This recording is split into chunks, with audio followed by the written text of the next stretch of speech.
U.S. accounts for only 0.1% of global shipbuilding. 0.1%. China wakes up and they're like, you know what? We're going to win today. So, could you say that again? Over 5,000 commercially flagged vessels, 737 and all the drones. Yeah, all the doors open, the drones all carries up to 100 drones, I think I read. They're military solutions specifically to counter the U.S. In 1943, we built 18,000 ships. In 2023, we built 8 and retired 12 for a -4. And the U.S. accounts for only 0.1% of global shipbuilding. 0.1%. Crazy. It's crazy. In World War II, I'll give you another stat. We commissioned over 100 aircraft carriers between 1942 and 1945. Today, an aircraft carrier costs $10 billion as a baseline. The budget estimate actually went up to $13 billion. Jeez. But more importantly, they take over 10 years to make. A decade to make one. Our entire involvement in World War II was 4 years long. So not only are they wildly expensive, but you can't afford... Take human life out of the equation for just a second, because I'm sure we'll talk about that a bunch. You can't afford to lose one because you cannot get another one. It scares the hell out of me, man. It's crazy. It just seems like we're falling behind on everything. And we'll get into this too, but just, at breakfast, we were talking about all the bureaucracy and the red tape that entrepreneurs have to go through. And you would think that would be, you would think they would fast track national defense, but it sounds like it's even more of a pain in the ass than just being a regular entrepreneur. And I mean, like you just said, by the time and we'll get into this more too, but by the time this stuff even gets approved to be built, let alone being built, I mean, it's already obsolete. So if you look at what China has done, look, they're outbuilding the Navy, the U.S. Navy, in terms of combatant ships, 3x to 1, right? We'll go through all the stats on the Chinese fleet and the U.S. fleet and kind of what all that looks like when we talk Saronic. But they're outbuilding on just a military capacity today, 3x to 1. But they actually have 230 times our shipbuilding capacity. They have over 5,000 commercially flagged vessels when the U.S. has less than 100. So could you say that again? Over 5,000 commercially flagged vessels to the U.S. having less than 100. So now, go back to the World War II example, and let me ask you this question. You have 230 times the shipbuilding capacity. Mm-hmm. Only a portion of that shipbuilding capacity is being used for military and defense. The rest is commercial. What do you think happens to all of that commercial capacity when the first shot's fired? It's done. It gets converted to defense. I mean, just to play devil's advocate just a little bit here, because the first thing that pops in my head, did you say 35,000 to 100? Was that the numbers?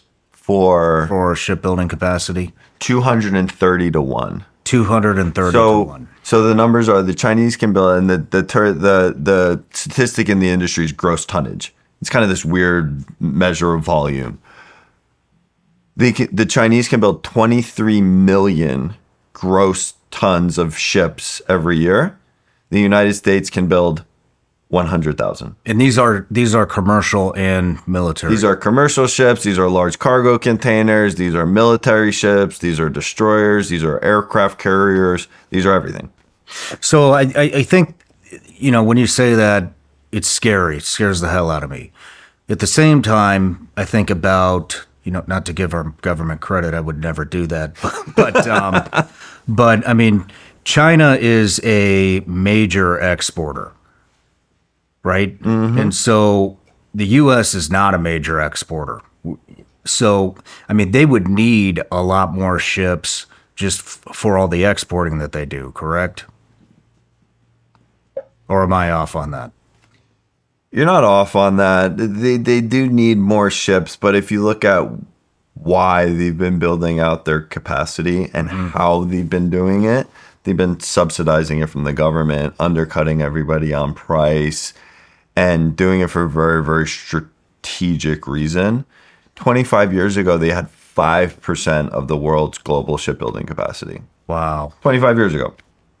Today, they have 50%. 50%, we're at 50. 0.1%. We're at 0.1%.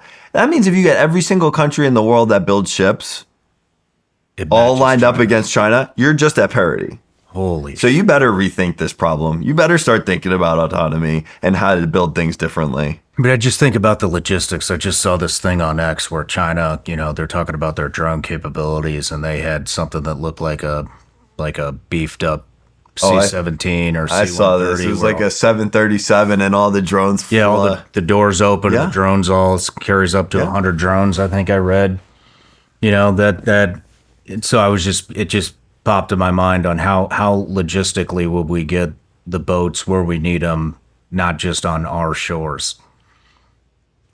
It is something we put a lot of thought and energy into.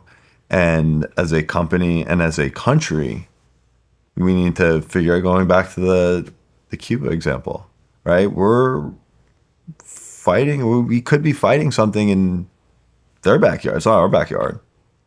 How do we get it all there? How do we make sure we have the superiority? Let's have the deterrence in the first place. Let's get the deterrence in place so that we don't have to fight at all.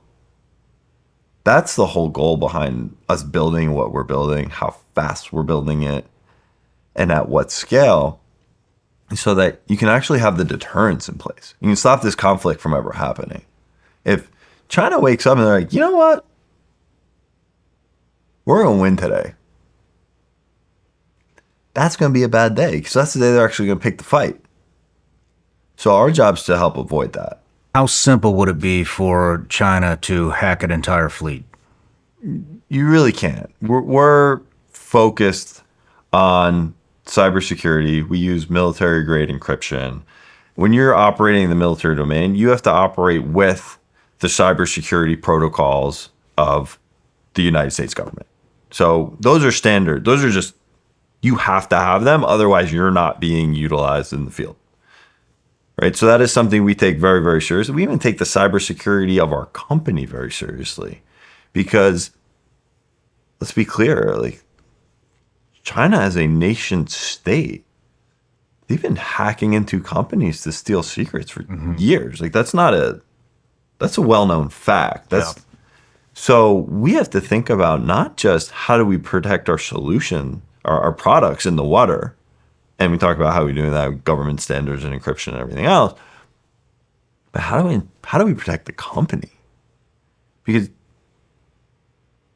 the Chinese aren't, I mean, I hate to use this term, but they're not fighting fairly, and there's no such thing as a fair fight. You know that. So they're trying to take every advantage that they can, and if that means they can hack into our company and delay our production by 6 months, then they might do that, right? So we have to make sure that we're protected 360 degrees, product, company, infrastructure, people. I mean, myself and the entire leadership team were, what's the word I'm looking for?